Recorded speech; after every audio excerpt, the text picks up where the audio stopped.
Allez, on va commencer. Bonjour à tous. Encore merci de votre présence pour ce webinaire qui va être donc dédié au scanner Créaform et au logiciel Géomagique, en l'occurrence les logiciels DesignX et ControlX. Donc, je suis ravi de présenter ce webinaire en présence de Mathieu Kerviguet de Géomagique. Exact. Bonjour Mathieu. Salut, enchanté Kevin. Voilà. Donc, l'idée aujourd'hui, c'est de vous présenter les deux nouveaux scanners Créaform qui sont sortis le mois dernier, à savoir le Handiscan Black Plus Elite et le Handiscan Silver Elite, et de vous montrer la relation entre l'utilisation de ces scanners et les logiciels géomagiques, à savoir DesignX pour la rétroconception et ControlX pour le contrôle dimensionnel. Donc ce que je vous propose, c'est que dans un premier temps, on vous présente rapidement nos sociétés respectives, à savoir 3D Solutions et Géomagique. Donc, au niveau de 3D Solutions, nous sommes une société spécialiste de la chaîne numérique 3D, allant de la numérisation jusqu'à l'impression 3D. Donc nous sommes spécialisés dans la distribution de matériel, scanners, imprimantes et logiciels, et nous sommes également prestataires de services. Donc la société a été créée au milieu de l'année 2004, donc là nous sommes dans notre 20e année d'existence et nous allons bientôt fêter nos 20 ans. Et nous sommes 15 salariés basés à Voisins-le-Bretonneux en Île-de-France et nous intervenons sur toute la France et également en Suisse francophone. Voilà.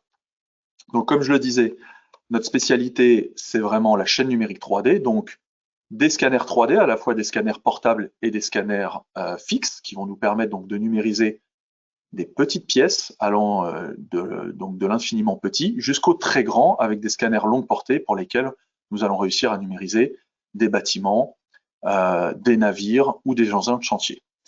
Nous avons également la partie logiciel 3D. Donc là, l'idée, c'est de faire la passerelle entre la numérisation et puis des techniques de production comme de l'impression 3D, de l'injection ou de l'usinage. Donc ces logiciels, ce sont des logiciels qui vont nous permettre de faire du traitement 3D, de faire de la rétroconception et de faire du contrôle dimensionnel.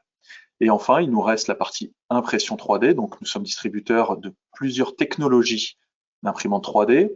Donc, dans un premier temps, les technologies filaires, donc le FDM, qui nous permet de pouvoir imprimer avec du fil fondu. La technologie résine, donc pour lesquelles nous pouvons utiliser soit du laser, soit du DLP, soit du LCD. Et enfin, la technologie de fritage de poudre, pour laquelle nous avons à la fois des technologies plastiques et également des technologies métalliques, donc fritage sur lit de poudre. Voilà. Et enfin, sur la partie prestation de service, cela se décompose en 4. La première chose, de la numérisation 3D, donc là pour lesquels nous allons utiliser nos scanners. De la rétroconception, voilà, le fait de concevoir des pièces en utilisant la numérisation et de s'appuyer sur cette numérisation pour recréer un fichier théorique. Du contrôle dimensionnel pour pouvoir justement comparer donc une numérisation, prendre des cotes et comparer des scans entre eux. Et enfin, de l'impression 3D, le fait de pouvoir imprimer des pièces à la demande de nos clients. Donc je crois que la voix est pour moi maintenant. Bonjour à tous. Je m'appelle Mathieu Kerviguet et comme c'est inscrit sur cette présentation, je fais partie de la société donc Géomagique qui elle-même fait partie d'un groupe 3D Systems. 3D Systems, ce sont des fabricants d'imprimantes 3D, notamment en métal, mais pas que. Donc très connu dans le monde de l'impression 3D et au fur et à mesure des années, cette société 3D Systems a acquis différentes sociétés, notamment Géomagique. Donc moi, je suis responsable des ventes Europe du Sud pour la partie Géomagique. Donc Géomagique, c'est une suite de logiciels, j'y viendrai juste après. Et aujourd'hui, on va vraiment se concentrer sur la partie rétro-ingénierie et contrôle qualité ou inspection. Ce qui est important de savoir, c'est quoi? C'est Géomagique est très connu maintenant dans le monde de l'industrie, notamment avec plus de 50 000 licences installées un petit peu partout dans le monde. Je dirais 25 ans d'expérience environ, oui, suite au rachat, donc c'est relativement long. C'est aussi ce qui nous confère cette stabilité de logiciel. Et puis des personnes qui travaillent vraiment dédiées pour Géomagique toute l'année, on est au nombre à peu près de 300 personnes. Donc Géomagique, j'en profite aussi pour rappeler le partenariat fort qu'il y a entre 3D Solutions et Géomagique depuis maintenant combien de temps? Une bonne dizaine d'années? Ouais, près d'une vingtaine d'années. Près d'une vingtaine d'années même. Donc ça fait un long moment et c'est pourquoi j'ai eu la chance de pouvoir faire le déplacement et de co-animer ce webinaire aujourd'hui. Donc merci de l'invitation. J'en suis ravi. Alors maintenant, je voulais expliquer effectivement cette suite logicielle. Donc, je ne rentre pas dans les détails tout de suite parce qu'on a la chance d'avoir un ingénieur d'application avec nous aujourd'hui qui va faire des démonstrations live sur DesignX et sur CtrlX. Donc, pour faire simple, vous allez voir aujourd'hui le logiciel de rétroconception DesignX, qui est vraiment la Rolls en termes de rétro-ingénierie paramétrique notamment. C'est-à-dire qu'on s'appuie sur de l'existant. Hein. Le logiciel DesignX, c'est comme un pont entre la réalité, ce qui est numérisé sur une pièce physique réelle, et la partie digitale. Donc moi j'aime bien utiliser ce mot-là, c'est un pont, vraiment un pont entre le réel et le numérique. Et puis ensuite on aura la chance de voir un petit peu de contrôle dimensionnel. Donc là on parle de métrologie, hein, ça vient du mètre. Donc contrôle X c'est du contrôle. Le but étant de fournir un rapport d'inspection. C'est ça le livrable à la fin. Ensuite, on a d'autres logiciels, mais qui ne seront pas au cœur du sujet aujourd'hui, notamment Geomagic Wrap, qui est une sorte d'entre-deux où on peut faire un petit peu de rétro-ingénierie et un petit peu de contrôle dimensionnel aussi. On peut également faire, c'est un des seuls logiciels sur le marché qui permet de faire de l'automatisation en rétro-ingénierie. Donc, on est capable de venir modifier le logiciel et tous les messages pop-up qui peuvent arriver pour sélectionner différentes parties du scan 3D et venir faire intervenir des fonctions Python directement dans ce logiciel. Donc ça pourrait être un autre sujet. Et si vous avez des questions, n'hésitez pas dans le chat. On a également un plugin de rétroconception qui est vraiment dédié à SolidWorks, où là, on vient finalement aider SolidWorks qui n'a pas forcément toutes les capacités de traitement de maillage ou de nuage de points. Donc là, l'idée, c'est d'avoir déjà une licence SolidWorks. Vous avez ce plugin-là et vous pouvez directement utiliser des fonctionnalités d'édition de maillage type bouchage de trous, miroir, mise à l'échelle, etc. directement dans SolidWorks pour préparer votre rétro-conception. Donc là, vraiment, c'est pour traiter le maillage et ça vient s'appuyer. La conception va vraiment s'appuyer sur les opérateurs booléens, les opérateurs de révolution et d'extrusion de SolidWorks et non pas de chez nous. Donc c'est un plugin. J'appuie un petit peu là-dessus. Et pour finir, on a le logiciel de sculpture 3D qui là s'appelle Geomagic Freeform. Et donc ça, c'est un logiciel qui permet c'est une sorte de combiné entre l'organique et le géométrique classique que l'on peut connaître, où on vient s'appuyer sur des formes plutôt organiques, comme je viens de le dire, notamment un bras, une jambe, n'importe quelle forme, et on va pouvoir, mettons sur une mâchoire, venir créer des pièces paramétriques, des plaques qui vont permettre de créer finalement des plaques et de venir opérer des personnes directement après. Donc le logiciel Freeform, il a une petite particularité dans le sens où on va pouvoir utiliser un matériel physique qui s'appelle un bras à retour de force, un bras haptique, où là on peut venir directement designer avec un retour de force comme si nous pouvions toucher le scan et la personne carrément en 3D. Voilà pour ce qui est des solutions logicielles. Il en reste une dernière, mais qui n'est pas vraiment au cœur du sujet aujourd'hui, qui s'appelle D2P, Die Come to Print. Donc c'est vraiment purement médical. Si jamais vous avez d'autres questions là-dessus, vous n'hésitez pas en chat et on se fera un plaisir d'y répondre par la suite. Voilà pour ce qui est de la suite logicielle Geomagic. On va pouvoir démarrer avec une présentation des scanners 3D. Donc voilà, donc là l'idée maintenant sur la partie des scanners 3D, c'est de vous présenter les deux derniers nouveau-nés de la gamme Creaform. Donc Creaform qui est devenu en un petit peu plus de 20 ans le leader mondial du scanner portable, à partir notamment de son matériel phare, le HandyScan. HandyScan qui a évolué au fil du temps pour sortir une 4e génération que vous retrouvez juste derrière nous, hein, derrière Mathieu et moi-même, avec les deux versions, à savoir le HandyScan Black Plus Elite et le Silver Elite. Donc, le HandyScan Black Plus Elite, c'est le haut de gamme de chez Creaform, l'appareil de métrologie par excellence.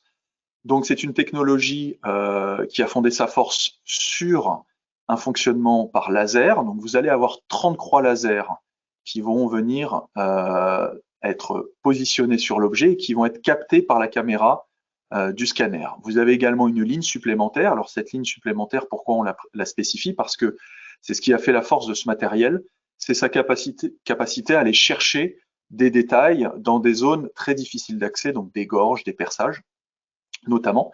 Et grâce à cette ligne supplémentaire, eh ben, on ne fait fonctionner plus qu'une seule caméra et on va avoir la capacité à aller chercher un détail plus en profondeur. Donc c'est du matériel de métrologie, pour la raison pour laquelle nous avons une exactitude qui est de 25 microns au point, et nous arrivons à descendre à 12 microns pour la version limited du HandyScan Black Plus Elite. Ce matériel, en plus, il a l'avantage de travailler sur une plage de travail très important, puisqu'on va pouvoir commencer à partir de pièces d'environ 2 cm et on va pouvoir numériser jusqu'à 5 mètres. Donc, vous avez la capacité à numériser des pièces de différentes tailles avec le même matériel. Je vous parlais tout à l'heure d'exactitude. L'exactitude, c'est une précision au point, alors que la performance volumétrique, c'est vraiment la capacité du matériel à vous assurer une performance, quelle que soit la taille de pièce. Et donc, dans le cas du Handiscan Black Plus Elite, vous avez un matériel qui va avoir 20 microns plus 40 microns par mètre. Et pour le Limited, on va partir de 12 microns plus 15 microns par mètre linéaire. Donc, si on prend l'exemple d'un véhicule, par exemple, c'est un exemple que je donne souvent, un véhicule de 3 mètres, il faut savoir donc que pour un Handiscan Black Plus Elite, on va être à peu près à plus ou moins 140 microns de performance volumétrique. Et pour un Handiscan Limited, on va être à plus ou moins 60 microns de performance volumétrique. Donc, on a vraiment le matériel le plus performant en scanner portable sur le marché actuellement. Au niveau de la cadence de mesure, donc on prend 1 800 000 mesures à la seconde, donc c'est vraiment très important, et ça veut dire que ça nécessite également d'avoir un ordinateur portable adapté au niveau puissance, au niveau mémoire et au niveau carte graphique pour pouvoir supporter justement autant de données acquises.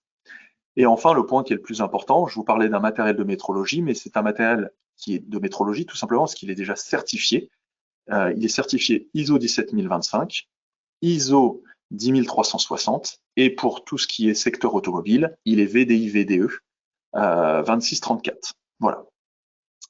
Si tu me le permets, je voudrais juste appuyer sur un point ou deux, histoire de discuter ensemble, pour que les gens comprennent bien la différence entre exactitude, ce qui pourrait être interprété comme de la précision, ou la performance volumétrique. Donc tout à l'heure, tu parlais de point à point. On est d'accord que je prends une distance d'un point à un point, tout à fait. Je la mesure et elle est vraie à cette valeur. C'est ça. C'est bien ça. OK. Est-ce qu'il y aurait autre chose à savoir sur cette distance point à point, ou même la répétabilité aussi qui peut être un autre paramètre à prendre en compte? Tout à fait. Donc la logique de répétabilité, ce matériel-là, le matériel de chez Créaform, sont fournis avec une valise qui contient une plaque de calibration. Une plaque de calibration qui nous permet justement d'effectuer une calibration avant chaque mesure ou avant chaque démarrage du matériel. Une calibration, ça prend environ 30 à 40 secondes, un grand maximum, mais c'est ce qui va vous permettre de vous assurer une répétabilité de ces valeurs au niveau exactitude et au niveau performance volumétrique. Donc, comme ce matériel est certifié, ça signifie que ces éléments d'exactitude et de performance volumétrique, ce sont des données maximum. Vous serez systématiquement situé en dessous de ces données-là. Donc, dans le pire des cas. Exactement. Voilà. OK. Donc, ça, c'était le Handiscan Black Plus Elite. Donc, le Handiscan Black Plus Elite, lui, c'est un matériel, comme je le disais tout à l'heure, de métrologie qui est vraiment dédié à une logique d'inspection et de contrôle dimensionnel. En parallèle, vous avez le Handiscan Silver Elite qui va utiliser la même technologie, donc du laser bleu. Je ne l'ai pas précisé tout à l'heure, mais le laser bleu, son intérêt, c'est sa capacité à pouvoir numériser des pièces brillantes, des pièces foncées, donc de couleur noire, avec une grande facilité, parce que justement les caméras auront beaucoup plus de facilité à restituer la 3D, car le laser bleu s'affiche beaucoup plus facilement sur ces matières-là. Et donc, en parallèle du Handiscan Black Plus Elite, vous avez le Handiscan Silver Elite. Donc lui, c'est un appareil qui va être plus dédié à une logique de rétroconception, puisqu'il va avoir les mêmes principes de fonctionnement, mais avec une exactitude et une performance volumétrique un petit peu inférieure, mais qui est largement suffisante aux applications de la rétroconception. Donc vous n'avez plus 30 croix laser, mais vous en avez 14. Vous avez toujours la ligne supplémentaire parce que même pour la rétroconception, c'est toujours très intéressant d'aller chercher des zones de détail ou même un peu de profondeur dans un perçage parce que ça va nous aider dans ces étapes de reconstruction. Vous avez une exactitude qui va jusqu'à 30 microns. Les tailles de pièces, on va commencer cette fois-ci à partir de 10 cm et on va aller jusqu'à 4 mètres. Donc vous voyez, on a un spectre de travail qui est un petit peu plus faible, mais qui est déjà quand même très conséquent. Au niveau de la performance volumétrique, on va recommencer à partir de 20 microns et on va avoir une déviation qui va être de 60 microns par mètre linéaire. Donc je prenais tout à l'heure l'exemple d'un véhicule de 3 mètres. Sur un véhicule de 3 mètres, on va se situer à plus ou moins 200 microns, donc plus ou moins 2/10 de performance. Et enfin, en cadence de mesure, tout à l'heure, on était à 1 800 000 mesures à la seconde. Là, on est à 800 000 mesures secondes, ce qui signifie que pour une même pièce, le temps d'acquisition sera un petit peu supérieur pour le Handiscan Silver Elite. Voilà. Bon, là, tu parles de rétro-ingénierie, j'en profite pour rebondir, étant donné qu'on va discuter de DesignX. Moi, il y a un point sur lequel j'aimerais faire attention, c'est la rétro-ingénierie, c'est quoi finalement, ça sert à quoi, et aussi expliquer en quelques mots ce que c'est de manière succincte. Donc, la rétro-ingénierie, le but, c'est quoi? C'est de s'appuyer sur de l'existant, de redessiner la pièce et de faire en sorte qu'elle soit reproduite. La plupart du temps, c'est pas que ça, mais une pièce cassée, par exemple, le but, c'est de pouvoir la numériser et de réinterpréter ce qui a été fait en bureau des études initialement et de pouvoir le rebalancer en fichier STEP exploitable pour n'importe quelle machine de production, notamment de la CNC ou de l'impression 3D d'ailleurs pour le STL. Mais c'est important de vérifier que tout le monde sache ce que c'est que la rétroconception et à quoi ça sert. Ensuite, il y a deux types de rétro, même trois. Aurélien sera bien plus à même d'en parler, mais moi j'aime bien expliquer quand même, puisque pour moi c'est le fondement. Donc la rétroconception, il y en a plusieurs.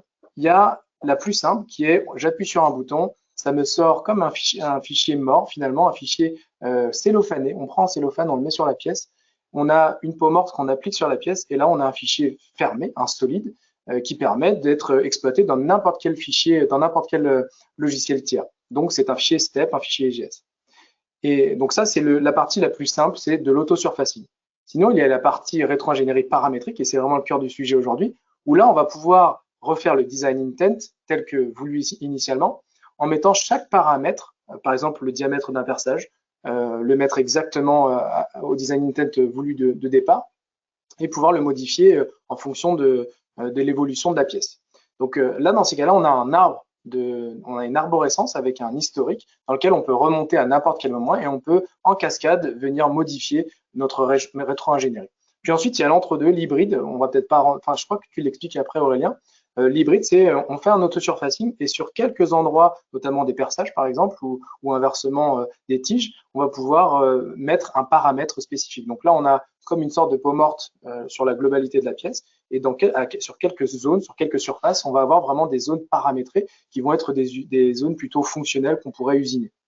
Voilà, donc c'est important de comprendre qu'il y a donc l'auto-surfacing, le paramétrique et l'hybride qui est un entre-deux. Voilà.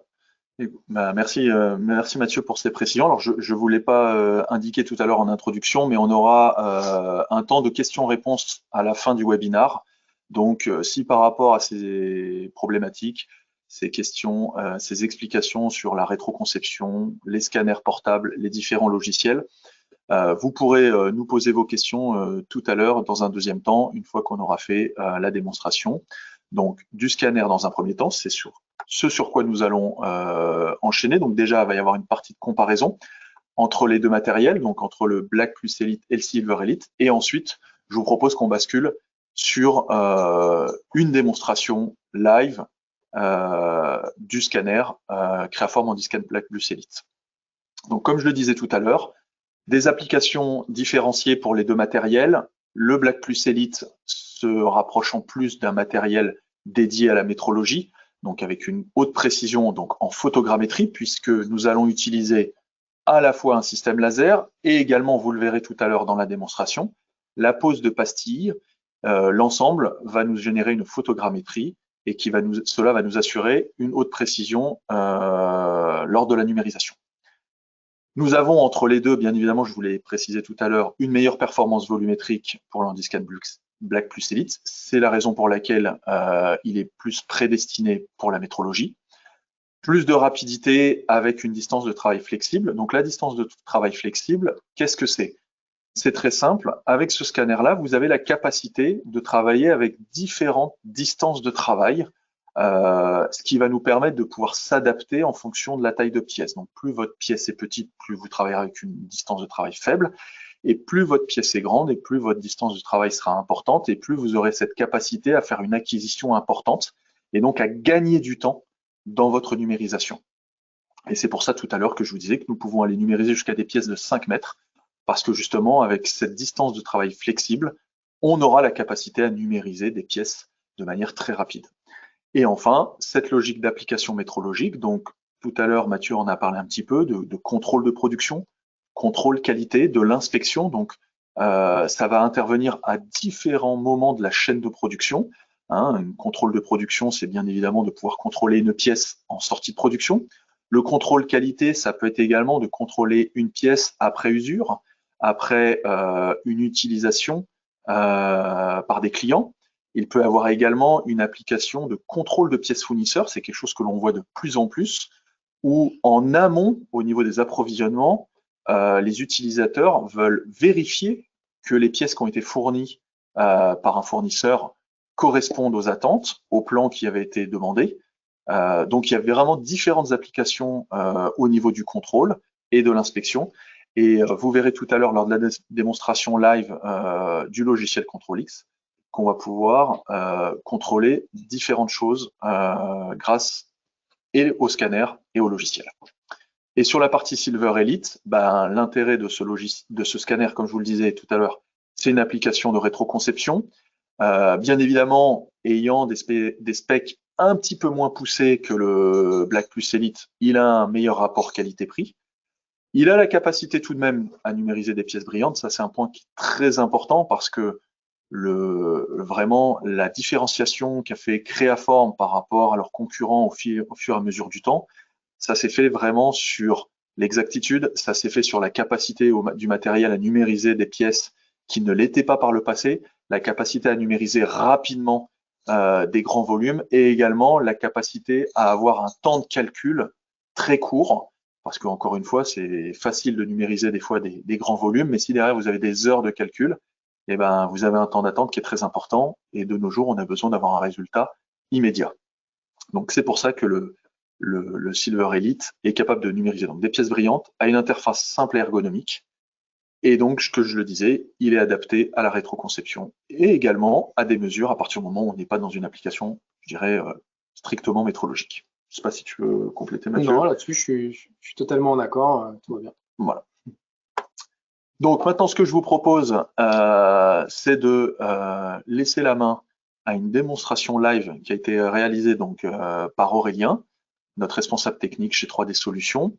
Donc, pour plus de simplicité et pour maîtriser le timing de cette démonstration, nous vous l'avons fait sous un format vidéo. Donc, vous allez le voir, c'est une version qui est enregistrée. Certains passages ont été accélérés, mais bien évidemment, nous avons spécifié ces accélérations en toute transparence. Et donc là, nous partons pour un petit peu moins de 10 minutes de démonstration où vous allez voir du démarrage jusqu'à la finalisation, donc d'un train d'atterrissage d'avion. Voilà.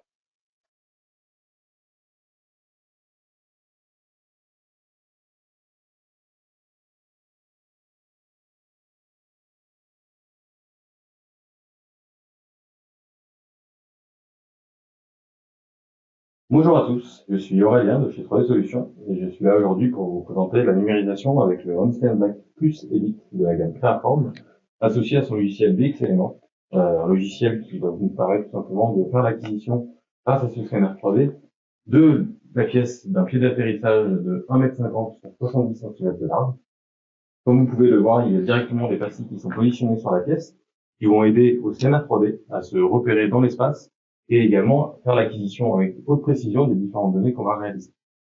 Le scanner est directement branché en alimentation et en USB sur le poste, ce qui va nous permettre de faire l'acquisition en temps réel sur le logiciel VXLM. Vous pouvez également remarquer 3 pastilles codées qui se trouvent sur le sol. Ces pastilles vont nous aider très rapidement à retirer la partie sol, qui est une donnée qui ne nous intéresse pas et qui va être automatiquement filtrée à l'intérieur du logiciel VXLM. Avant de commencer, il y a bien évidemment quelques petits paramètres à régler avant. La partie étalonnage, avec la plaque de calibration associée au système OnScan plus Black Elite. Chaque système de chez Creaform est livré avec cette plaque de calibration et va nous permettre tout simplement de respecter les spécifications techniques de chaque matériel. Une fois la calibration ou l'étalonnage réalisé sur le scanner 3D à l'intérieur du logiciel VXLM, nous allons pouvoir régler également la partie résolution. La résolution est l'espacement entre deux points mesurés, qui correspond à peu près au niveau de détail que nous allons pouvoir récupérer sur la copie. Sur le système de chez Creaform, on retrouve également quelques petits boutons de contrôle à l'arrière du système qui vont nous permettre très rapidement de lancer une numérisation sans avoir besoin d'être sur l'ordinateur. Pour cela, en appuyant long sur le bouton principal du scanner, nous allons pouvoir dès à présent lancer la numérisation.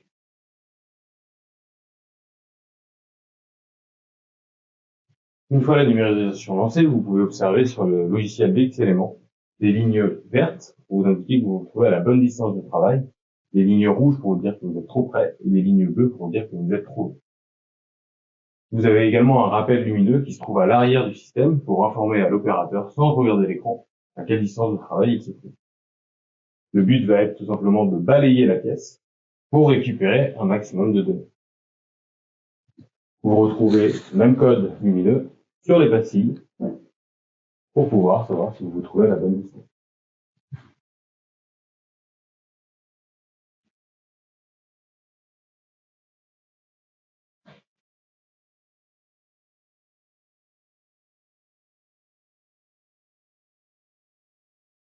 Vous pouvez également remarquer un code lumineux sur la pièce, jaune vous expliquant que vous n'êtes pas passé assez souvent dans la même zone, bleu pour vous dire que vous avez fait la bonne acquisition en fonction de la résolution demandée.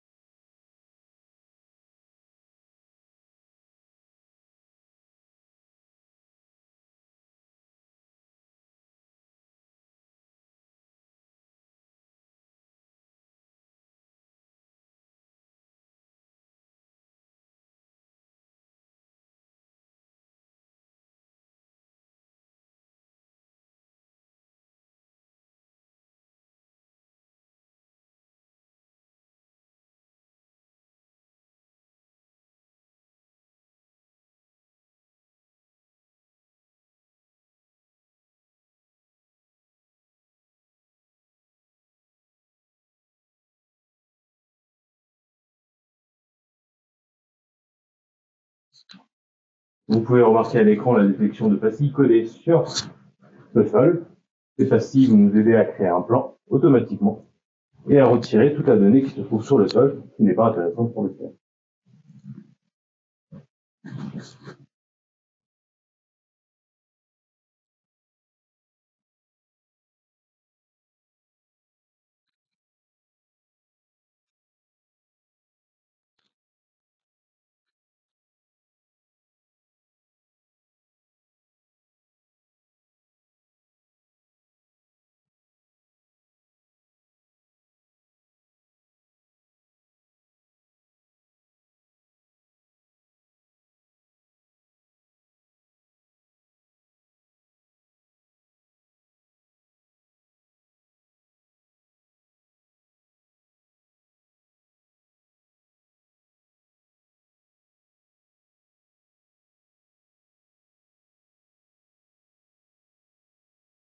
Vous pouvez bien évidemment mettre pause à tout moment sur le scanner directement pour pouvoir reprendre à l'endroit où vous le souhaitez à partir du moment où les cibles ont été activées.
Une fois la numérisation terminée, il vous suffit de rester appuyé longuement à nouveau sur le bouton du scanner pour sortir de la partie numérisation.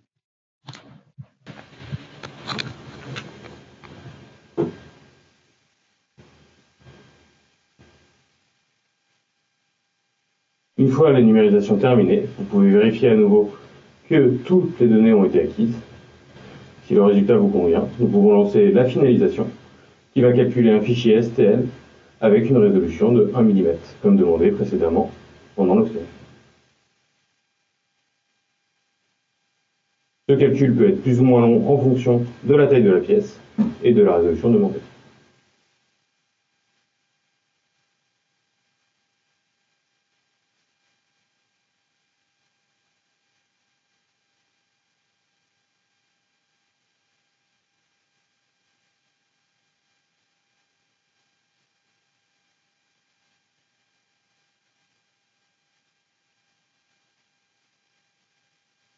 Une fois la finalisation terminée, nous pouvons observer le fichier 3D numérisé et nous pouvons également observer la maille de notre fichier qui est bien de 1 mm. Ce fichier maintenant va pouvoir être exporté très rapidement en STL pour l'envoyer dans les différentes solutions logicielles de chez Octon comme DesignX ou CtrlX pour la rétroconception ou pour le contrôle dimensionnel. Il suffira du coup d'exporter directement le maillage au format STL.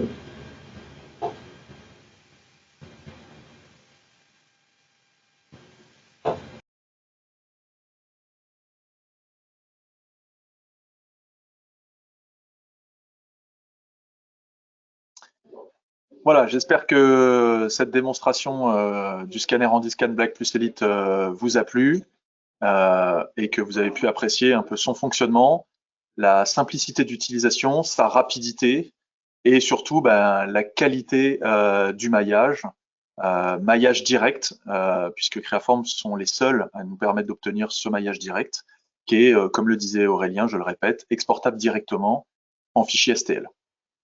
Voilà. Donc, après cette numérisation du train d'atterrissage, vous voyez la photo à gauche et puis le résultat final avec le Handiscan. Ce que je vous propose, c'est justement ce que disait tout à l'heure Mathieu, la partie passerelle, hein, la logique entre le lien entre le scanner 3D et le logiciel, de partir sur la partie rétroconception avec Geomagic Design X dans un premier temps, et puis nous reviendrons après sur la partie contrôle dimensionnel. Exactement. Donc avant de te laisser la main, Aurélien, je veux juste rajouter sur le fait qu'on est bien passé d'une pièce réelle physique qui était bien là devant nous, on l'a numérisé, on a fait un maillage, c'est-à-dire un fichier maillé, plein de petits triangles cousus les uns aux autres. Le but, c'est de venir se rappuyer dessus et imaginer, bon, c'est pour l'exemple, on voudrait la refabriquer ou en tout cas une partie de ces pièces. On va se concentrer sur quelques pièces et pas toutes évidemment, mais c'est exactement ce que va montrer Aurélien. Donc, si maintenant on se focus un petit peu sur ce qu'on peut faire dans DesignX, il y a bien sûr beaucoup de fonctionnalités. C'est un logiciel qui est extrêmement complet, notamment par sa possibilité d'importation de beaucoup de formats. Je crois que c'est plus de 60 extensions qui sont disponibles.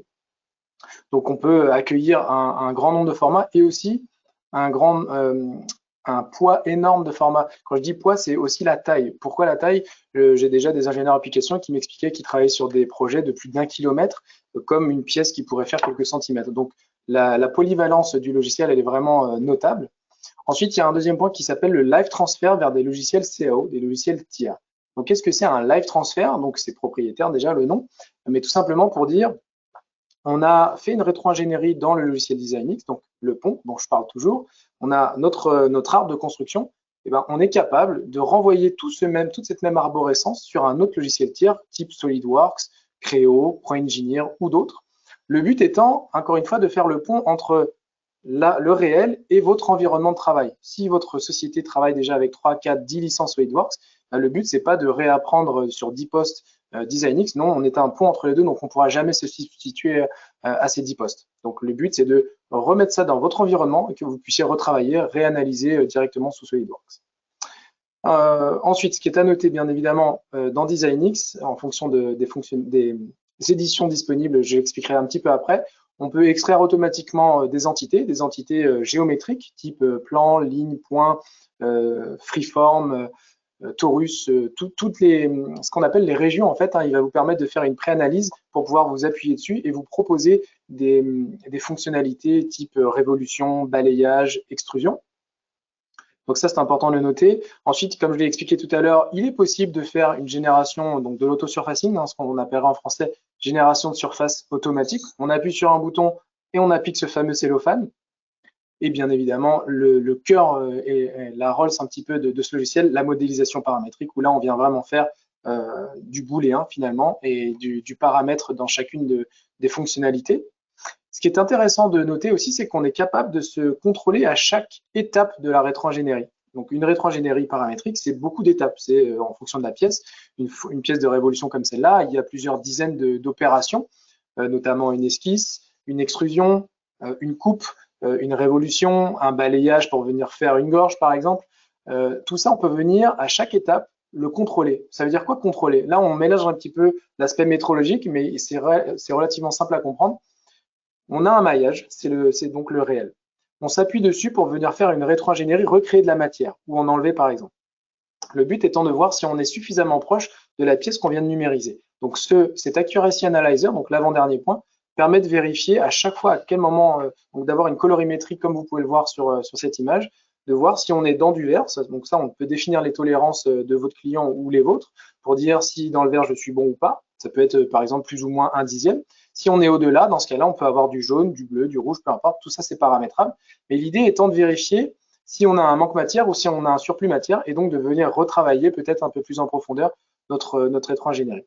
Donc le mot de fin là-dessus, c'est qu'en fait, à chaque étape, notamment même dans une esquisse en 2D, on peut vérifier si notre ligne elle est plus ou moins loin de la réalité.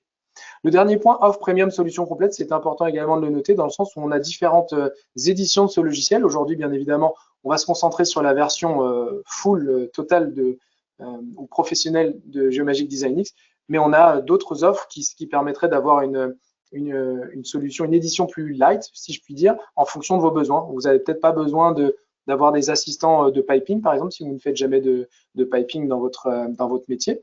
Donc tout ça, c'est à analyser par la suite. Voilà. Alors par contre, j'ai plus la main. Donc là, ce qu'on vous propose là maintenant, c'est une démonstration en direct de DesignX, donc par Aurélien. Donc Aurélien maintenant va prendre la main et va vous proposer donc une démonstration du logiciel. Ouais, j'espère.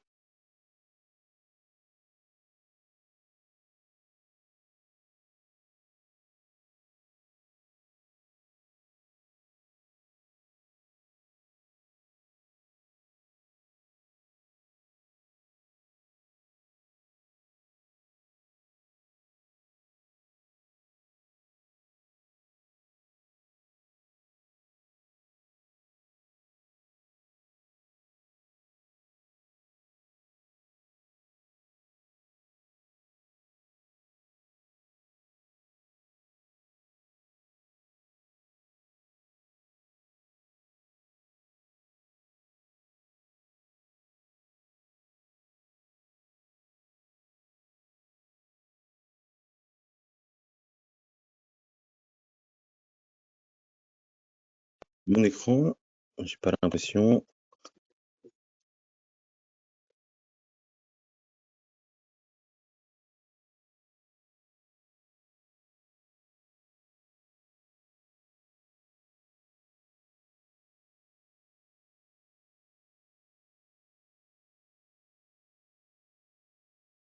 Voilà. Normalement, tout le monde voit mon écran correctement.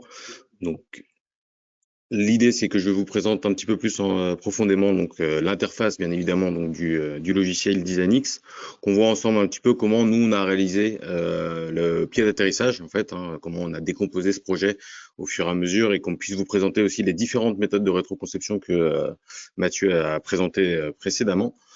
Donc, pour commencer, pour parler un petit peu de l'interface logicielle, on retrouve une interface relativement épurée avec tous les outils rangés par onglet sur la partie haute du logiciel. On retrouve bien évidemment l'onglet accueil qui va rassembler tous les outils qui sont les plus souvent utilisés sur ce logiciel-là pour pouvoir mener une rétroconception en fonction du projet que vous avez réalisé. Un onglet Live Capture qui va vous permettre de connecter directement différentes marques de systèmes de scanner 3D pour pouvoir acquérir la donnée directement à l'intérieur du logiciel DizainX si vous le souhaitez, afin de limiter tout simplement les différentes interfaces pour les différents utilisateurs. Un onglet nuage de points qui va vous permettre tout simplement de traiter du nuage de points de différentes marques et de différents formats standards de nuages, afin de pouvoir rapidement transformer ce nuage de points soit en fichier STL, soit uniquement de le traiter de façon à filtrer les points pour retirer des points qui sont aberrants, lisser le nuage de points ou autre. On retrouve évidemment un onglet qui est très important, qui est la partie polygone, donc traitement tout simplement de fichiers STL, fichiers OBJ également, pour pouvoir soit rester en fichier STL du départ jusqu'à la fin, mais en appliquant des outils de traitement, de miroir ou de réparation sur vos fichiers STL. Mais c'est aussi ces outils-là qu'on va utiliser pour pouvoir réparer des surfaces qui peuvent être abîmées avant, par exemple, de poser une surface automatique ou de lancer n'importe quel outil de reconception. Mathieu en a parlé précédemment également, l'outil de région est relativement important dans le logiciel DizainX parce que ça va nous faciliter tout simplement la sélection des données sur le fichier STL. Je le lancerai de toute façon tout à l'heure pour que vous puissiez vous en rendre compte.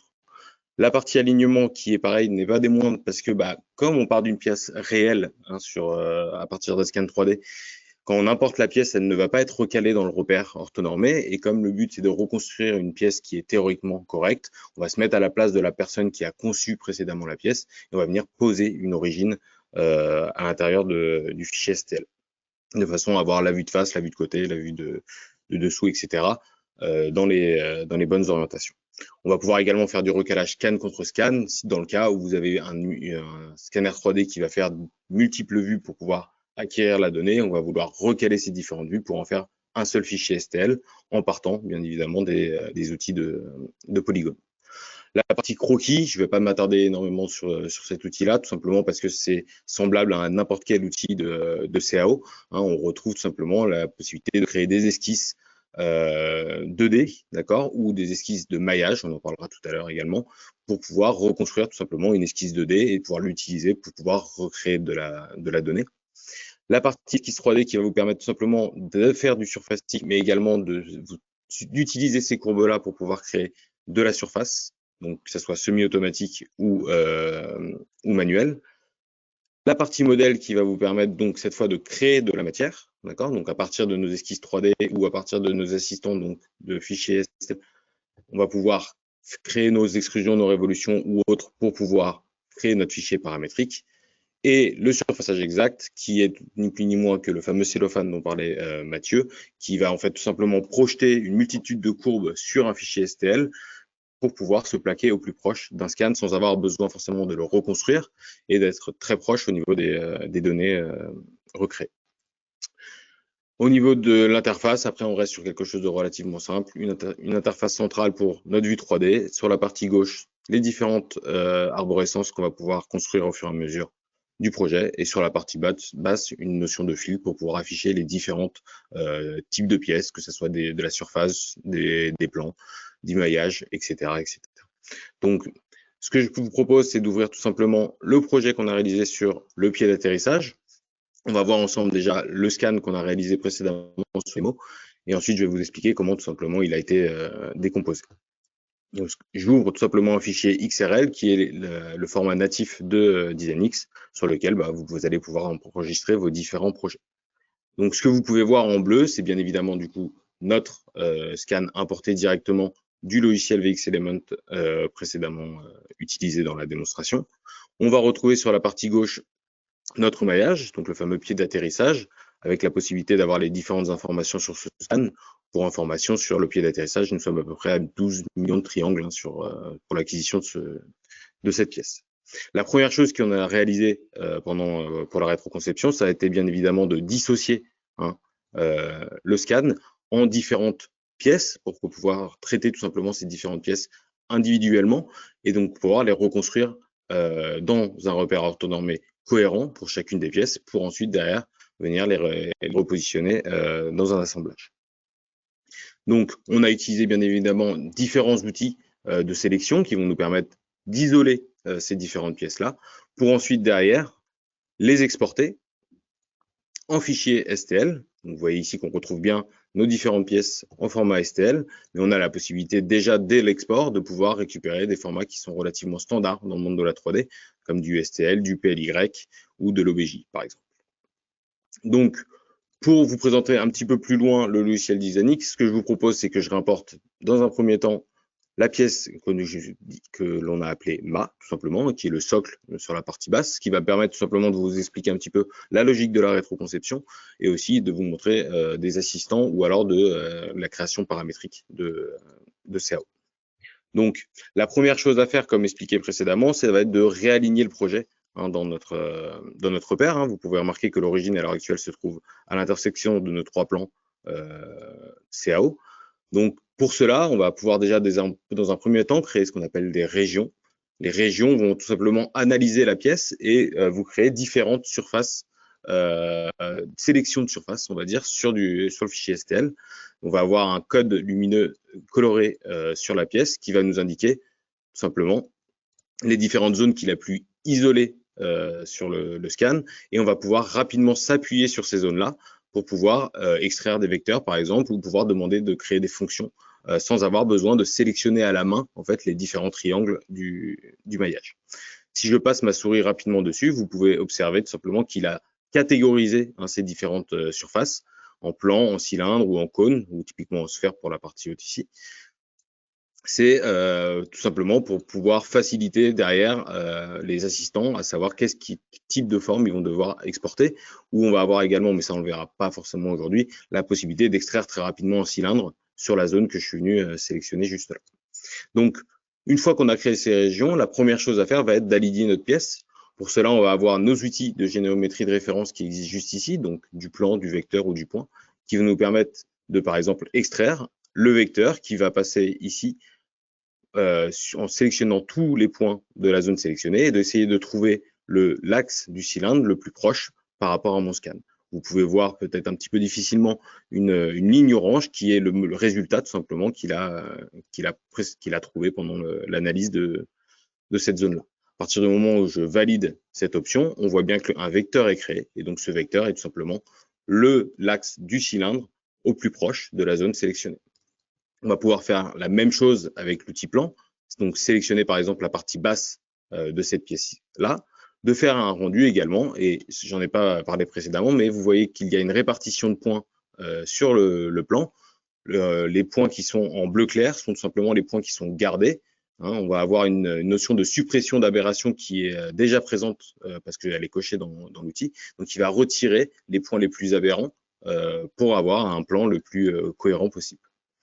Donc l'idée, ça va être d'extraire ces différentes références pour tout simplement bloquer les différents degrés de liberté et donc reposer une origine cohérente pour notre pièce. Donc là, je vais récupérer tout simplement un point qui est l'intersection entre mon vecteur et mon plan.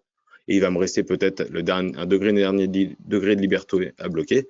On va peut-être aller chercher, par exemple, ici, la possibilité de créer un plan miroir, même si de toute façon, il va y avoir de la suppression d'aberration, donc les vis ou les différents écrous ne seront pas comptés à l'intérieur. Pour cela, il faut que je dessine dans un premier temps un premier plan, puis ensuite, pour l'aider, tout simplement, parce qu'une pièce peut avoir plusieurs plans de symétrie. Et ensuite, il me suffira juste de sélectionner le plan que j'ai précédemment créé, mon fichier STL, et lui, tout simplement, il va mathématiquement balancer la pièce de façon à trouver le plan qui est le plus cohérent pour la symétrie de la pièce. Une fois qu'on a créé toutes nos références, on va pouvoir tout simplement commencer à recaler notre pièce. Donc, on va bien retrouver notre vecteur, notre point, le plan extrait de la surface du dessus, du bloc du dessous et notre plan miroir. Et on va passer à la partie alignement qui va nous permettre tout simplement de recaler cette pièce-là sur l'origine de notre projet. Pour ça, on va retrouver un outil qui s'appelle l'alignement interactif. On va pouvoir sélectionner la pièce qui nous intéresse et on va choisir différents éléments pour bloquer les différents degrés de liberté. La première chose, bien évidemment, définir notre origine. On voit bien le référentiel qui vient se bloquer rapidement sur le point que je suis venu construire précédemment. Ensuite, récupérer l'axe Z qui va être tout simplement le vecteur qu'on a créé en extraction de cylindre. Et on va pouvoir bloquer notre dernier degré de liberté, par exemple avec le plan miroir précédemment créé. Et on remarque ici que notre triade est correctement positionné. À partir du moment où je valide cette fonction-là, je peux effacer les différents éléments que je viens de construire, car les éléments que je vais utiliser sont maintenant le repère hors nommé du projet. On va pouvoir vérifier ma pièce est correctement recalée dans le repère. D'accord? Une fois que notre pièce est alignée dans le repère, ce que je vais pouvoir vous montrer, c'est les outils d'automatisation un petit peu du logiciel Designix. La première chose, ça va être par exemple un assistant de révolution, d'accord, qui va tout simplement analyser les formes que je vais sélectionner et essayer de créer une esquisse le plus rapidement possible issue du scan. Pour ça, je vais juste verrouiller le vecteur, c'est-à-dire que je vais tout simplement récupérer mon vecteur de l'intersection entre mon plan de droite et mon plan de haut, valider, et pouvoir lancer mon assistant de révolution en lui disant que ce qui m'intéresse dans ma révolution, c'est par exemple les différentes surfaces de ma pièce. Donc, je vais pouvoir sélectionner par exemple cette partie-là, toutes les zones qui vont m'intéresser dans mon esquisse. J'ai qu'un bout juste ici, dans mon esquisse. Hop. Et je vais pouvoir aussi contraindre mon axe pour dire que moi, je veux absolument que ma révolution tourne autour du vecteur de mon origine. Une fois ces différentes infos sélectionnées, je vais pouvoir lancer le calcul et c'est Designix qui va faire le reste pour pouvoir essayer de construire une esquisse la plus cohérente possible. On voit très rapidement ici un résultat, en orange sur la visualisation, qui est le résultat à peu près attendu de la révolution et qui reste en stand-by le temps tout simplement que je ne valide pas la fonction. Et je vais avoir différents paramètres ici qui vont me permettre d'ajuster plus ou moins sur la pièce de façon à s'ajuster au mieux. Ce que je peux voir également, c'est qu'il essaye de construire les différents congés. C'est quelque chose plutôt que je vais me garder pour après. Et je vais pouvoir jouer sur les différents facteurs ici pour essayer de m'ajuster au mieux sur mon scan. Si je raffiche mon scan, on voit bien qu'il vient se plaquer au plus proche de mon scan. Il a également construit quelques contraintes parce que j'ai réglé quelques paramètres ici pour contraindre en horizontalité, en verticalité et également en tangence. Et si le résultat me convient, je peux tout simplement valider la fonction. Et dans ce cas-là, il lance tout simplement une fonction de révolution que vous pouvez voir sur la gauche et qui va permettre tout simplement d'avoir donc cette fois de la CAO. L'avantage, c'est qu'on peut toujours rentrer à l'intérieur des esquisses pour pouvoir faire nos différentes modifications. D'accord ? C'est-à-dire qu'ici, on peut à nouveau, cette fois, mettre en cote tout simplement l'esquisse qu'a réalisé Designix.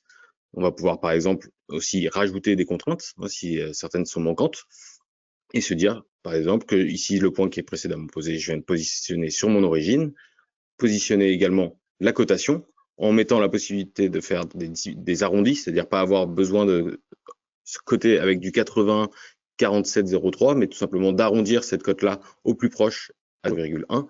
Et donc, on va coter ces différentes esquisses pour pouvoir avoir un fichier qui est théoriquement correct. Une fois qu'on a réalisé cette cotation-là, on va pouvoir également se contrôler afin de pouvoir être sûr que nous sommes au plus proche du scan. D'accord ? On va pouvoir, à travers une visualisation et une cartographie, passer la souris sur notre esquisse et il va pouvoir nous donner l'information de combien on dévie sur la pièce. Bien évidemment, on voit qu'on a une grosse déviation ici, ce qui est tout à fait logique parce que c'est une zone qui se trouve être avec congé. Une fois que on a pu remodifier notre esquisse si besoin, je peux ressortir et cette fois avoir la possibilité de poser par exemple le congé qui se trouve sur notre pièce. Donc, je peux superposer à nouveau mon scan par rapport à ma pièce. On a bien vu précédemment que mon congé n'était pas construit. Il me suffira tout simplement de cliquer sur mon arrête et je vais avoir à nouveau des outils d'automatisation qui sont dans Designix qui vont me permettre d'analyser tout simplement le scan et d'essayer de poser tout simplement une cote sur le congé qui vient se plaquer au plus proche de notre numérisation. Ici, on va l'arrondir par exemple à 1,4. Et à nouveau, même avant de valider une fonction, je vais pouvoir vérifier la déviation de mon corps par rapport à mon STL, donc à mon scan réalisé. Là, à l'heure actuelle, on est sur une tolérance de 0,4. Si on se met une tolérance un petit peu plus serrée, on va pouvoir visualiser en temps réel la déviation par rapport à notre scan. Si cela nous convient, on valide et cette fois, on récupère bien notre congé sur notre pièce avec également le congé dans l'arborescence. Bien évidemment, c'est la multitude de tous ces process-là qui vont permettre de modéliser la pièce au fur et à mesure. D'accord ? On pourrait avoir par exemple la possibilité de faire exactement la même chose, mais cette fois pour de l'extrusion. D'accord ? On pourrait repartir donc du plan du dessous de notre évolution. Il vient derrière ouvrir le menu d'esquisse de maillage qui va nous permettre d'aller sélectionner l'information là où cela nous intéresse, avec la possibilité également de faire ce qu'on appelle une plage de silhouette. Tout simplement, lui, ce qu'il va faire, c'est faire une ombre portée de la pièce pour pouvoir récupérer une esquisse. Et on retrouve ici un contour en bleu qui va être utilisable dans une esquisse 2D et sur lequel on va pouvoir tout simplement poser rapidement des lignes sur notre pièce. Si le logiciel détecte que les différentes lignes, j'ai juste besoin d'utiliser l'outil ligne et de cliquer sur les sections roses, il vient automatiquement poser les lignes qui seront au plus proche du scan, en l'occurrence de la section réalisée. Si besoin, je peux également rajouter quelques petites informations en plus s'il n'a pas détecté correctement la ligne. Là, pour le coup, on est sur une pièce qui est relativement déformée, d'accord? Donc, on va rester sur une esquisse qui ne sera pas cotée. Après, j'ai bien évidemment le besoin de venir fermer mon esquisse 2D. Hop, il va me manquer un dernier trait qui est juste ici, que je vais venir, pareil, à nouveau, sélectionner rapidement comme ceci. Et une fois l'esquisse correctement fermée, je vais bien évidemment pouvoir extruder ma pièce. Hop. À peu près de 14 mm, parce qu'il me manque de l'information sur le scan, mais on va s'arrêter à peu près sur le bord. 14 mm paraît cohérent. On vient bien fusionner notre extrusion avec notre évolution. Une fois validé, on se retrouve bien avec un seul corps solide. Si on veut vérifier qu'on se trouve toujours dans les bonnes tolérances, on va pouvoir lancer la cartographie d'écart qui nous donne l'information de distance entre notre pièce et notre scan 3D. On va pouvoir réaliser à nouveau un congé ou nos chanfreins sur les différentes pièces pour pouvoir se mettre au plus proche. Une fois la rétroconception terminée, on va bien évidemment avoir deux possibilités. La première étant d'exporter donc notre CAO dans un format standard de solide ou de surfacique, donc en IGS, en STEP ou en parasolide, ou, comme l'a expliqué Mathieu, la possibilité de passer par l'outil Live Transfer ici, qui va envoyer directement l'arborescence du projet dans votre logiciel de CAO, et cela permettra d'envoyer les esquisses, les cotes et les différentes fonctions, et faire comme si vous aviez modélisé la pièce directement dans votre logiciel de CAO. On va pouvoir également enregistrer le fichier XRL, qui va nous permettre simplement de rouvrir le projet plus tard et de venir rééditer nos différentes fonctions si besoin. Ce que je vous propose, c'est que je vous présente également la finalité du projet du pied d'atterrissage. Hein, on a pris le temps, bien évidemment, de remodeler la pièce en rétroconception en sa globalité pour pouvoir aussi vous montrer les différentes fonctions du logiciel DesignX et les différents types de rétroconception. Donc, si je repars du maillage, ici, comme je vous montrais tout à l'heure, on a le maillage complet. On a vu également les différentes pièces dissociées. Et ici, on va retrouver la rétroconception au complet. On va retrouver une multitude de rétroconceptions au sein de ce projet-là. On va avoir de la rétroconception CAO, on le voit très bien ici. Hein, tout ça a été construit grâce à des esquisses, des révolutions pour pouvoir avoir une pièce la plus cohérente possible et avec la possibilité de faire du paramétrique. Même chose pour le pneu, parce qu'il y a vraiment une plus-value à se dire qu'on va pouvoir modifier nos esquisses plus tard pour pouvoir les refabriquer. On voit également un autre type de rétroconception. Là, vous pouvez observer des patchs de surface. Cette fois, c'est vraiment ça représente un petit peu ce qu'on a discuté tout à l'heure, qui est le surfaçage exact. Donc, c'est des patchs de surface qui sont plaqués au plus proche du scan. Donc, si j'affiche le scan, cela sera peut-être un petit peu plus parlant. On a des patchs de surface qui vont être plaqués au plus proche du scan, sachant que dans chacun des patchs, on va retrouver ce qu'on appelle des lignes ISO, hein, qui est donc une multitude de grilles au sein de chaque patch, et à chaque intersection de ligne, on va avoir un point qui est plaqué au plus proche. Cette rétroconception-là, on va pour le coup l'appeler hybride parce que les zones mécaniques, cette fois, ont été, elles, reconstruites en CAO. Donc, on a un mix entre des patchs de surface générés en automatique et des zones CAO.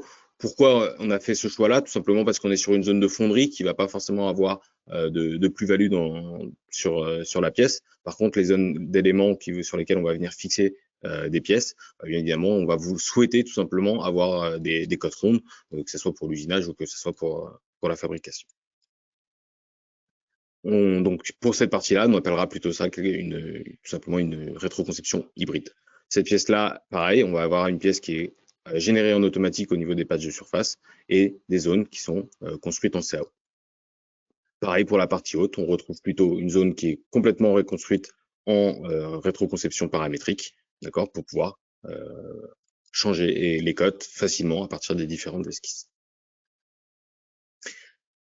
Une fois qu'on a réalisé la rétroconception, comme je vous l'expliquais, le plus simple, ça va être de exporter les différentes pièces dans les formats souhaités et également de faire du live transfer vers vos logiciels de CAO utilisés. Je relaisse du coup la main à Kevin et à Mathieu pour la partie Control X et puis je vous retrouve tout à l'heure pour vous présenter un rapport de contrôle sur le logiciel Control X.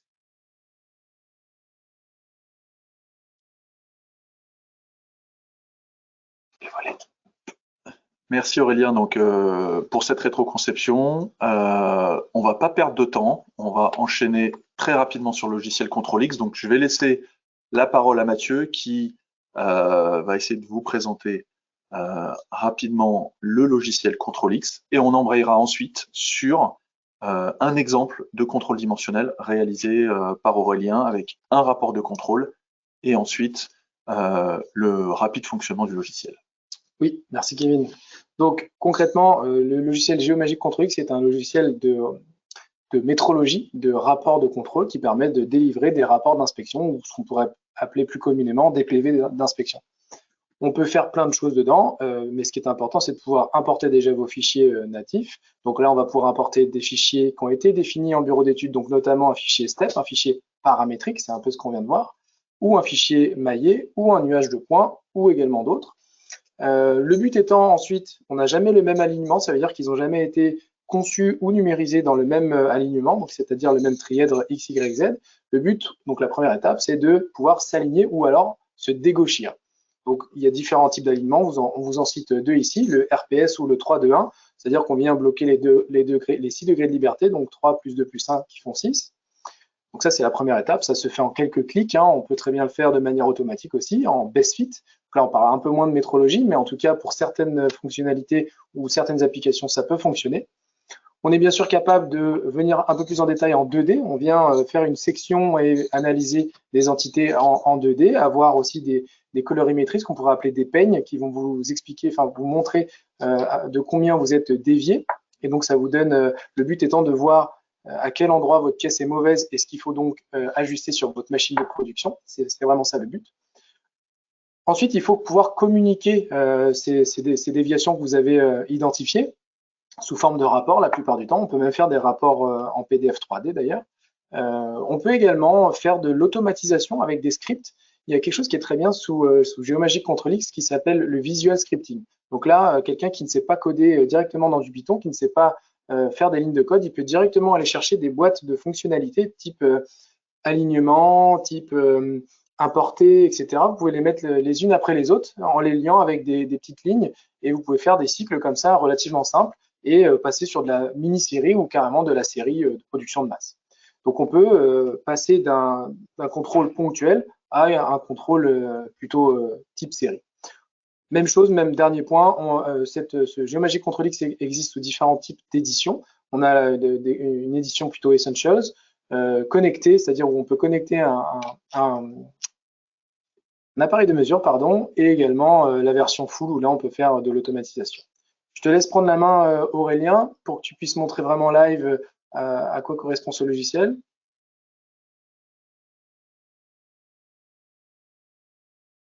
Donc voilà, à nouveau, normalement, vous voyez mon écran. Donc l'idée, c'est que je vous présente dans un premier temps le rapport de contrôle, d'accord, vous montrer un petit peu la finalité de Control X, plutôt que de vous montrer la construction pas à pas d'une gamme de contrôle. Donc pour l'exemple, on est bien évidemment parti à nouveau du pied d'atterrissage pour pouvoir vous présenter quelque chose de live. Bien évidemment, la logique voudrait plutôt, quand on fait du Control X, de venir faire de la mesure ponctuelle sur chacune des pièces isolées. Maintenant, pour le bien-être de la démo, c'est plus simple de pouvoir vous montrer différentes choses sur le pied complet et rester sur le même projet jusqu'au bout. Donc, On va bien évidemment retrouver une page de garde sur laquelle on va pouvoir rentrer différentes informations comme vous pouvez le voir à l'écran, l'équipement de mesure, hein, donc l'outil que vous avez utilisé pour prendre les mesures 3D, le numéro de pièce si besoin, le service, la personne qui a réalisé le rapport. Toutes ces zones-là sont bien évidemment éditables. C'est des champs que vous allez pouvoir rajouter vous-même pour pouvoir personnaliser au mieux votre rapport de contrôle. On va retrouver quelques captures qui sont générées automatiquement pour les données de référence. Hein, la plupart du temps, quand on vient faire du contrôle, on vient avoir comme données d'entrée de la CAO de la pièce, même si ça peut être également un autre fichier STL. Si par exemple certaines personnes travaillent dans de la pièce qui se déforme, on va avoir la possibilité de scanner une pièce en sortie de fabrication 6 mois plus tard et venir comparer les deux pour pouvoir analyser des déformations sur les 2 scans réalisés. Là, en l'occurrence, on a profité d'avoir la CAO à partir de la rétroconception pour pouvoir faire notre contrôle dimensionnel. Ça a aussi la facilité de pouvoir cliquer les différentes faces pour pouvoir poser les cotes, là où sur un fichier STL versus un autre fichier STL, avoir le besoin peut-être de sélectionner manuellement le maillage, qui peut être un petit peu plus pénible sur certains projets. Donc on retrouve bien évidemment notre donnée de référence, celle-là ne va pas bouger, hein, ça va être notre pièce bonne, on va dire, notre pièce théorique. Ensuite, notre donnée mesurée, qui va être la donnée qu'on a réalisée avec notre système de mesure.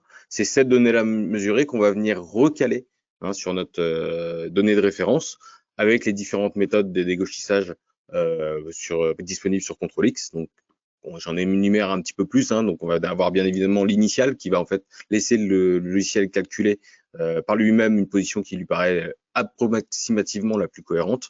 Ensuite, le fameux best fit qui va lui analyser tous les points versus la CAO pour venir se recaler au plus proche avec la méthode des moindres carrés.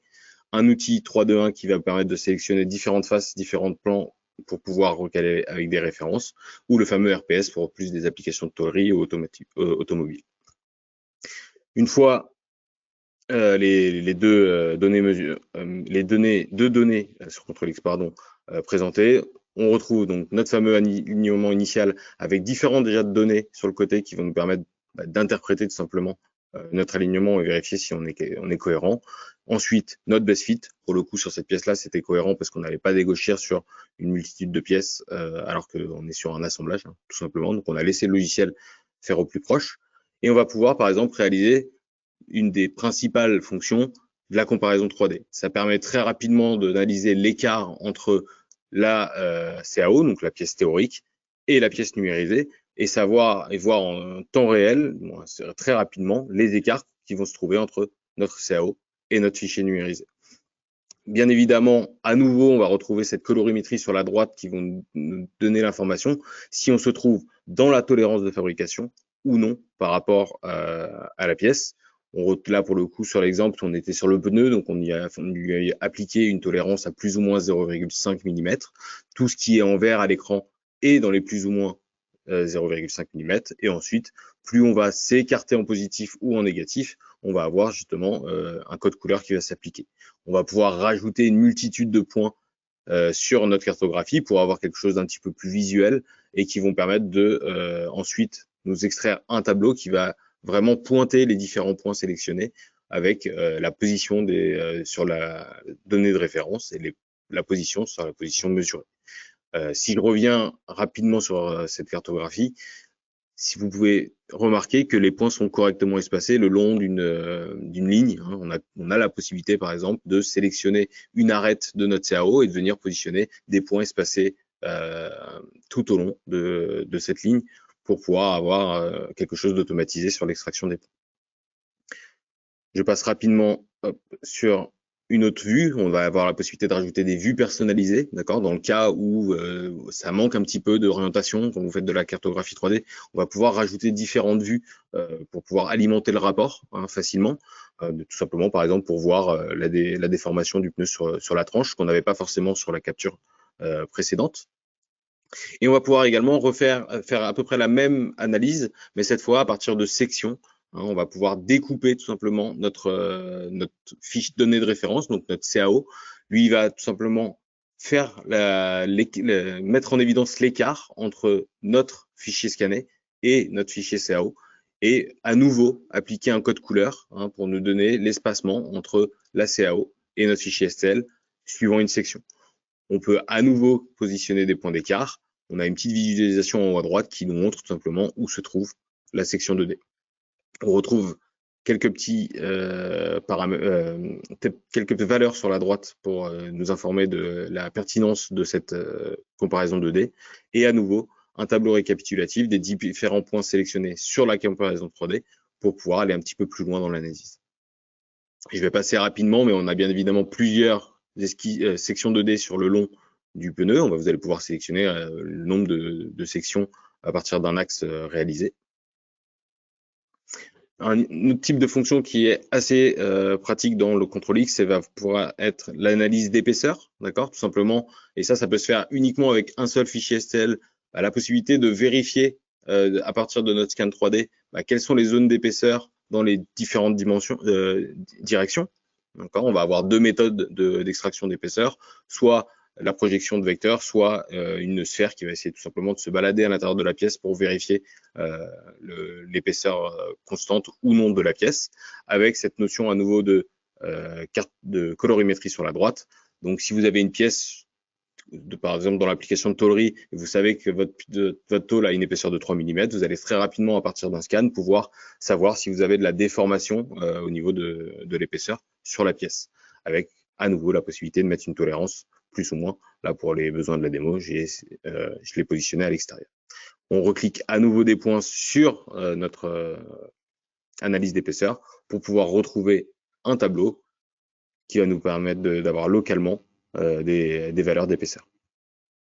Si je déroule à nouveau une nouvelle vue personnalisée pour voir tout simplement l'autre côté de la pièce, j'aurais pu en rajouter à nouveau pour récupérer la partie intérieure.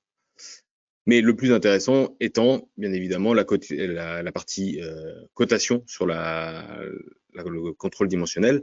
Donc, tout simplement, sélectionner une cote sur notre CAO et pouvoir rapidement savoir si on se trouve dans la tolérance du plan 2D de fabrication.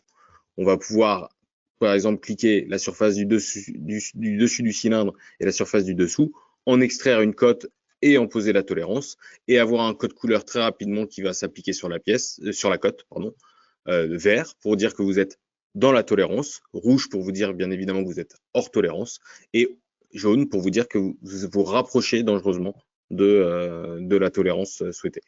Là, en l'occurrence, le plus ou moins 0,3. Une fois que vous avez toutes ces informations-là, on retrouve à nouveau un tableau récapitulatif qui va vous lister toutes les différentes codes que vous avez pu voir, que vous avez pu extraire pendant la gamme de contrôle, et vous donner l'information sur quelles sont les valeurs trouvées sur la CAO, en l'occurrence par exemple ici 76,5, et quelle est la cote qu'il a trouvée sur le scan. Ça vous permet très rapidement de savoir si vous êtes dans la tolérance ou hors tolérance, voire faire du go-no-go très rapidement. On va pouvoir aussi aller plus loin, et cela dépendra également de la version de Control X, toujours retrouver cette notion de cotation dimensionnelle, mais d'avoir la possibilité de faire du GDNT, d'accord, donc de pouvoir analyser les différentes cotations GPS, comme le parallélisme, la perpendicularité, de la localisation, de la cylindricité, et à nouveau on retrouve ce code couleur pour nous dire si on respecte ou non la tolérance. Donc on retrouve par exemple la possibilité de positionner une référence A sur la partie basse du plan du dessous de notre rétroconception et aller chercher un parallélisme par rapport à cette référence A et vérifier si on se trouve oui ou non dans la tolérance GPS souhaitée.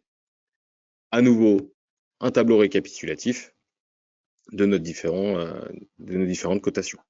J'ai mis quand même un exemple pour pouvoir vous montrer qu'il est possible de faire de la prise de cote sur du fichier STL. Donc pour l'exemple, il a fallu tout simplement extraire un cylindre à l'intérieur de la pièce jaune, récupérer le cylindre sur la partie vérin, et on a la possibilité de positionner une cote, d'accord, donc que j'ai imposée à 90 degrés, et lui, le logiciel va être capable de me sortir l'angularité entre ces deux vecteurs pour être sûr que, par exemple, notre pied d'atterrissage dans telle position atteint bien les 90 degrés. On remarque bien que ici, j'ai pas 90 degrés sur le scan que j'ai pu réaliser pendant la démo live, j'ai un angle qui se trouve à 87,93.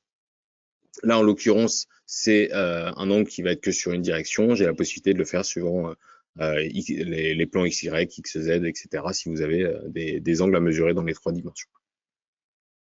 Et on finit à nouveau pour un petit peu sur le même exemple, mais la possibilité de faire rapidement de l'extraction de mesures de perçage. Hein. C'est quelque chose qui peut être assez laborieux quand on fait du contrôle dimensionnel, c'est de se dire qu'il va falloir sélectionner tous les perçages à la main.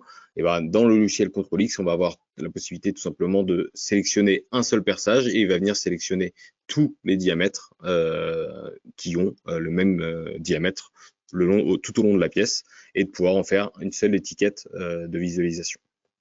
Donc on retrouve par exemple ici les 8 perçages autour de ma pièce. On va retrouver les 15 perçages à l'intérieur de ma pièce et la possibilité de mesurer par exemple la cylindricité du diamètre intérieur. On retrouve à nouveau aussi dans la dernière capture une cotation GPS, d'accord, pour tout simplement vérifier la planéité de la surface du dessus, qu'on voit presque passer au orange pour dire que nous sommes proches de sortir de la tolérance, et la possibilité également de faire des captures avec de la cartographie en temps réel pour pouvoir montrer où se trouvent les déformations au sein de la pièce. J'en profite du coup pour vous montrer légèrement l'interface du logiciel Control X.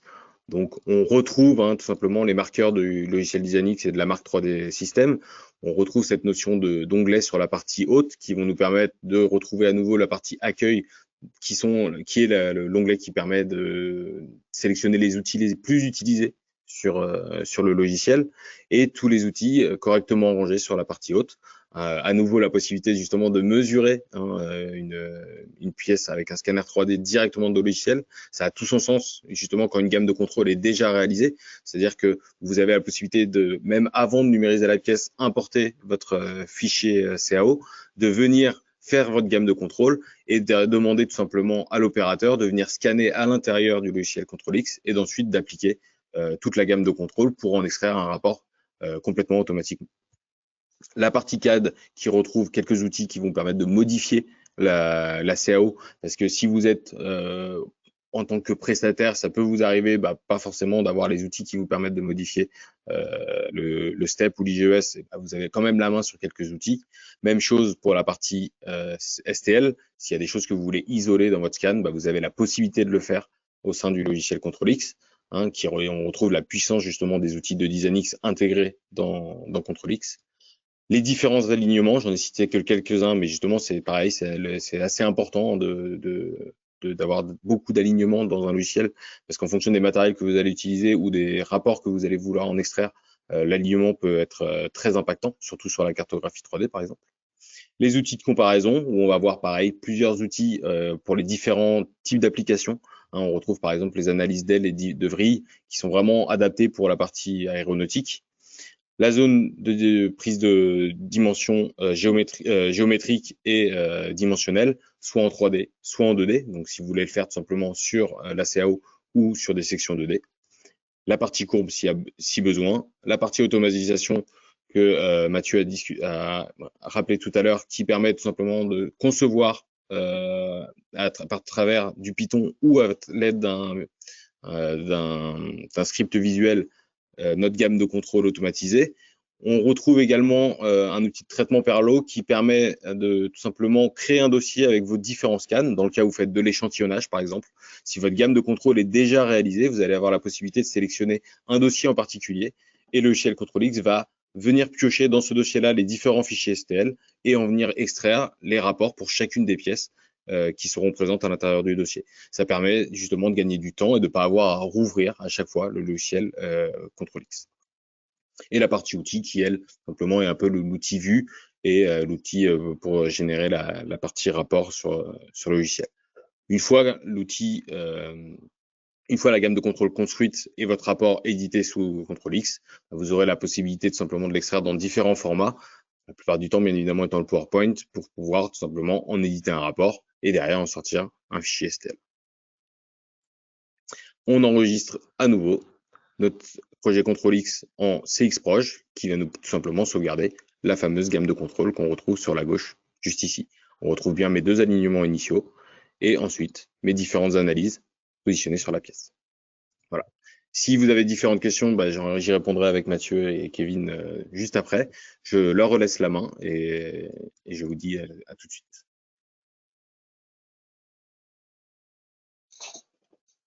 Merci Aurélien pour cette double présentation de Geomagic Design X et Control X. Donc l'heure a bien tourné, donc ce que je vous propose, c'est que l'on passe rapidement à la partie questions-réponses. Donc ce que je vous invite, c'est à venir poser vos questions à travers le chat. Donc vous avez sur le panneau de configuration la possibilité de déposer un message, une question. Donc nous sommes disponibles pour y répondre. Ce que je peux vous proposer, tout d'abord, c'est quand même de lancer cette partie questions-réponses avec une question à Mathieu sur sa présentation de DesignX, pour lequel il nous a bien précisé que ce logiciel était un petit peu la référence sur le marché au niveau de reverse engineering, donc de rétroconception. Et donc, j'en profite pour demander à Mathieu s'il pouvait un petit peu, étayer un petit peu ses propos et nous expliquer un petit peu pourquoi Geomagic Design X est la référence dans le milieu de la rétroconception. Eh ben, pour plusieurs raisons. Merci Kevin. Une des premières raisons, c'est un des premiers acteurs dans le monde de la rétro-ingénierie d'il y a très longtemps. Une bonne vingtaine d'années, c'était connu sous le nom de RapidForm à l'époque. Et puis, il a été... en fait, c'est un développement sud-coréen, pour information, qui a été repris par 3D Systems par la suite. Et l'idée était bien sûr de conserver cette façon. C'était vraiment novateur à l'époque de pouvoir faire ce qu'on appelle une esquisse directement de maillage, donc de pouvoir s'appuyer sur un maillage.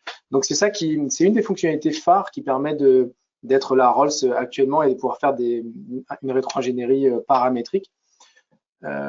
Également la robustesse et la stabilité du logiciel. Vous pouvez avoir une vraie complexité de rétro-ingénierie à travers toutes les fonctionnalités booléennes et différents types d'opérateurs.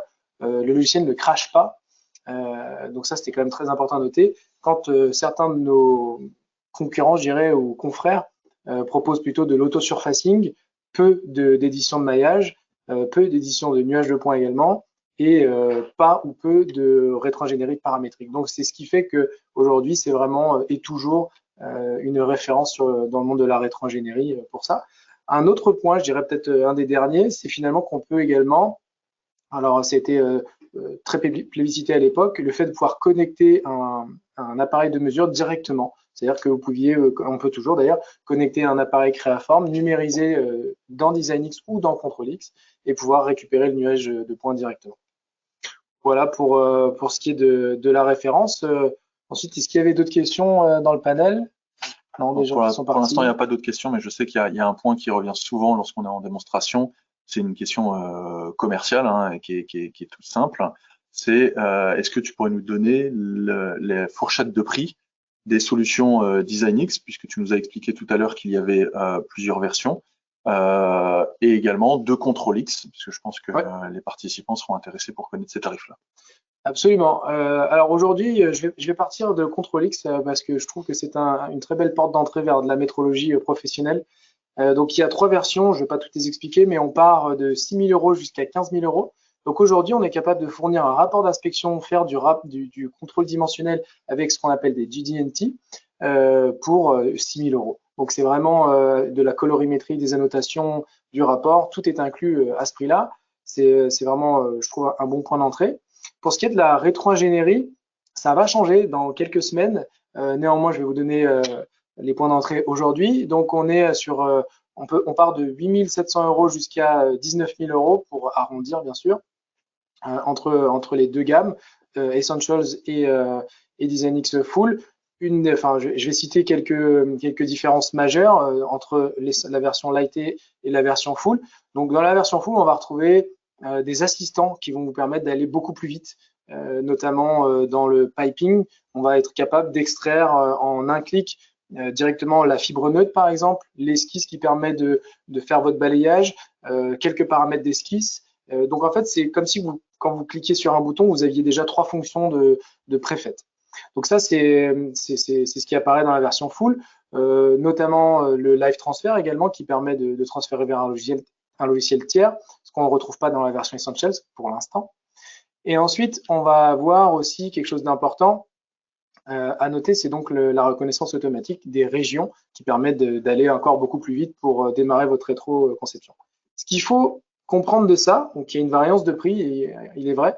Ce qu'il faut comprendre, c'est que le résultat, il sera le même. C'est très important de comprendre qu'entre DesignX Essentials et DesignX Full, on arrive au même résultat final. Néanmoins, il y a une différence de prix et donc de temps. Pourquoi? Parce que sur DesignX Essentials, on va faire plus d'opérations manuelles pour arriver au même résultat qu'on aurait sur la version full où là, on a beaucoup plus d'assistants pour aller relativement vite et aussi faciliter la vie de l'utilisateur. Donc ça, c'est à prendre au cas par cas. On a bien sûr une charte qui permet de comparer chaque fonctionnalité des deux éditions. Mais ce que j'ai envie de dire, le mot de la fin, c'est restez bien connectés parce que je dirais après l'été, alors je peux pas garantir à 100%, mais normalement après l'été, il y aura de très belles surprises qui arrivent avec des points d'entrée encore bien meilleurs et des fonctionnalités tout aussi meilleures également. Donc je pense que est-ce qu'il y avait d'autres questions, Kevin? Ouais, et j'en avais juste une toute dernière parce que Ok. c'est quelque chose aussi qui nous est régulièrement demandé. C'est vrai qu'on a pu voir, bon, Aurélien a une grande maîtrise des logiciels de Control X et Design X, et c'est souvent on nous pose combien de temps de formation est nécessaire pour justement acquérir une expertise sur Hein sur ces deux logiciels. Alors, écoute, c'est une très bonne question. Premier point, hyper important qu'on n'a pas cité malheureusement, on l'a complètement oublié. Les tutoriaux interactifs qui sont disponibles dans ces deux logiciels, ils sont juste magiques dans le sens où tout est inclus. Vous cliquez, on vous guide déjà en fonction de si c'est un cours basique ou avancé. Donc, vous pouvez déjà vous auto-former ou en tout cas vous maintenir à jour avec ces tutoriaux interactifs qui vous montrent carrément où sont les fonctions, ils vous importent le fichier, ils vous lancent la commande si besoin est. Pour en revenir à la formation en tant que telle, bien évidemment, quand on vend un logiciel, on vend la formation qui va avec pour être certain que vous puissiez avoir la meilleure expérience utilisateur.